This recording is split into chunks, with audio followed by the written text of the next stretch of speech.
Hi, my name is Rohn, and I'm the owner here at Maxx, Call to Packers.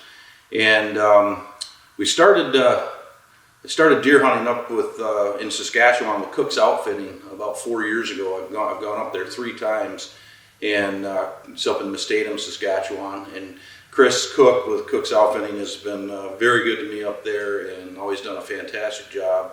And he invited me to come up and go bear hunting this past season.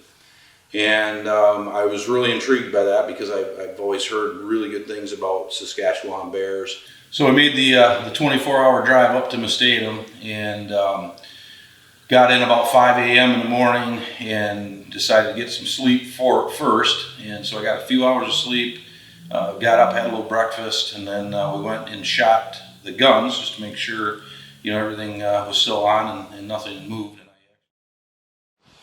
All right, it is Thursday, September 9th, 2021. We're in Motocross, Saskatchewan at Cook's Outfitting, and this is day one. It's warm and windy.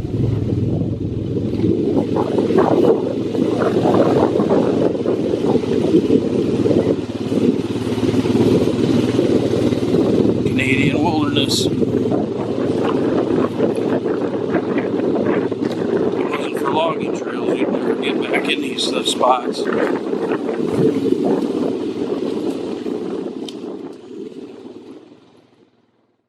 So we crawled into the stand for that evening hunt, and kind of the waiting game began, and it wasn't too long, and we had I don't know, maybe an hour and a half into the hunt. We had a really what looked to be a really nice bear come up to our right.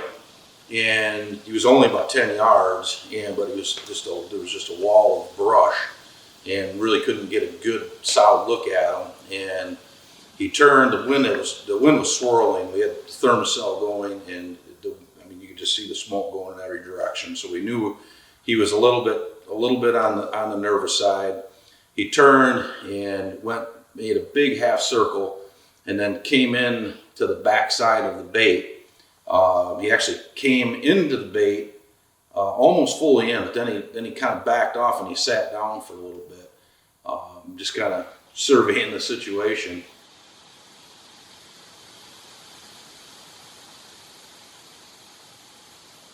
Finally, when he felt comfortable enough, he stepped out, and we started kind of getting a better look at him, sizing him up.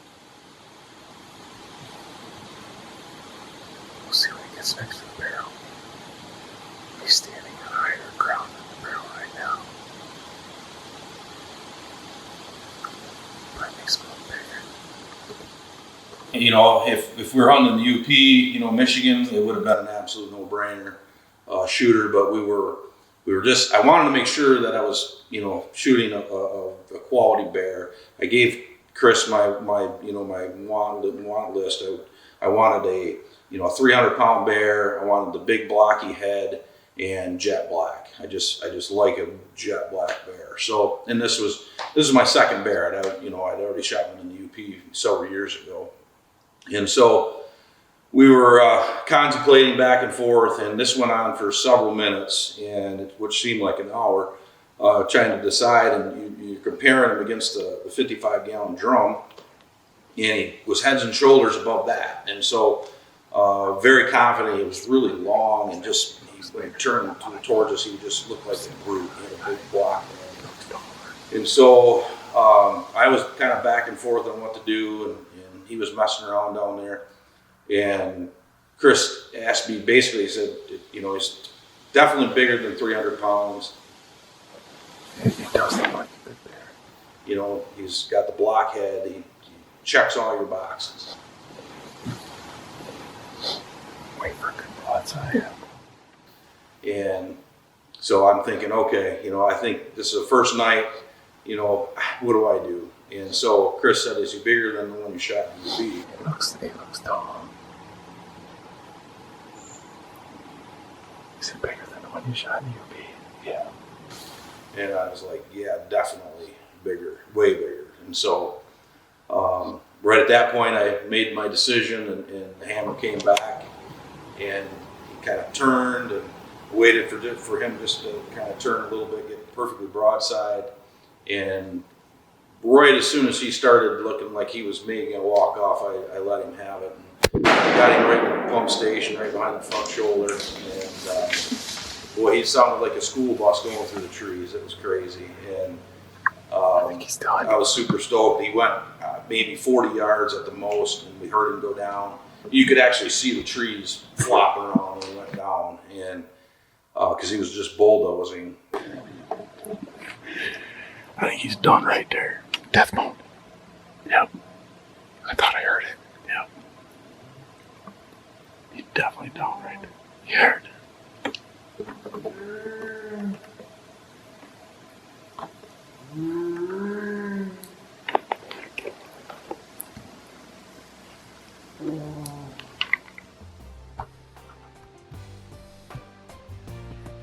Yeah, I could see him from up there.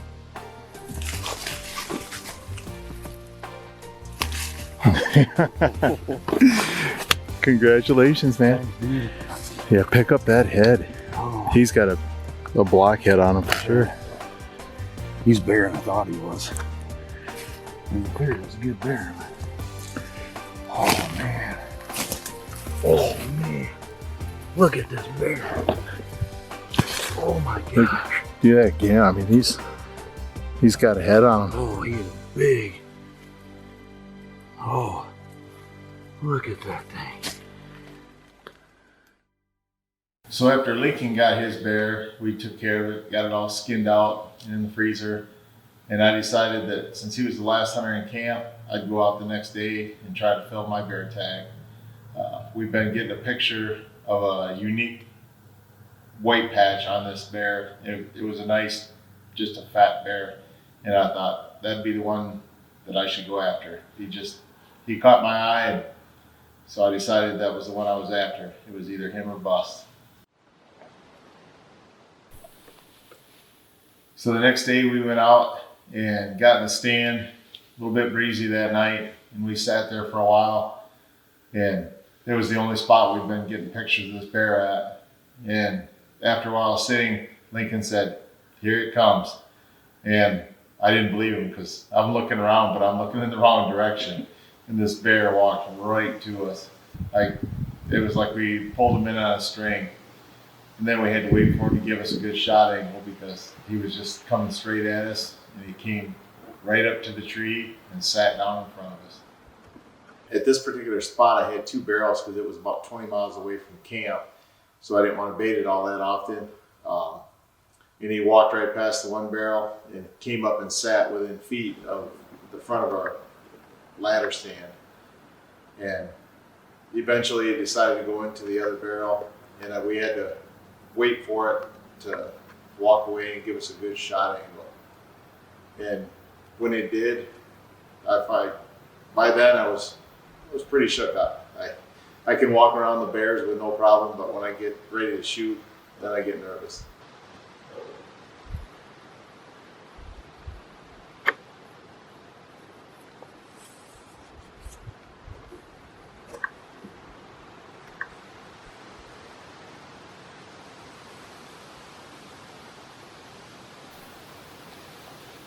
Finally, the bear turned and gave me a good broadside shot, so I decided to take it. And as I shot, right after I shot, the bear spun around and looked right up at us. And all I could think of is, we made this guy mad. He stood there for a minute, and then he finally ran off. I hit it a little far back, but I think I was just shaking too much. And later, we tracked for quite a while that night, and then we gave up. And we came back the next day. Luckily, some moose hunters were at their camp, and as they were pulling out, it had dropped right next to the trail. So it saved us. The bear went quite a ways, but it just made a big loop and came back not that far from the tree stand and expired next to the trail. So we went in, got it loaded up, and then it was time for pictures. So I was really excited to have this opportunity to go up to Saskatchewan and hunt bears.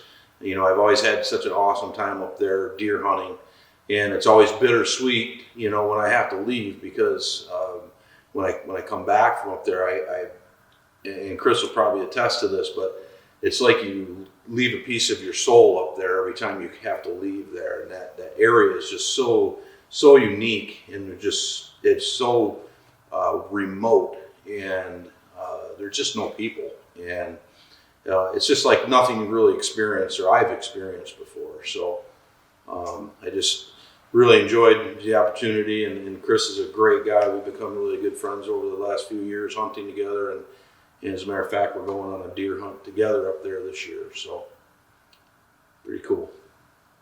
There are definitely a lot of advantages to hunting Canada over Michigan. You can hunt every year up in Canada where you don't have to apply for years to draw a tag. And the bear population is far more dense than around here. It's not uncommon to have several bears in one night come in. And plus, we can get color phase bears in my area, which I've never seen one in Michigan. But it's definitely a good time. So if anybody wants to experience the northern Saskatchewan bear hunt, look me up on cooksoutfitting.com or Cooks Outfitting on Facebook, and we can line something up. Bring fish pole too, because there's a lot of fish up there. Thank you very much for checking out our video. If you like what you see, please subscribe to our YouTube channel and click the notifications bell. That way you can get notifications every time we post new content.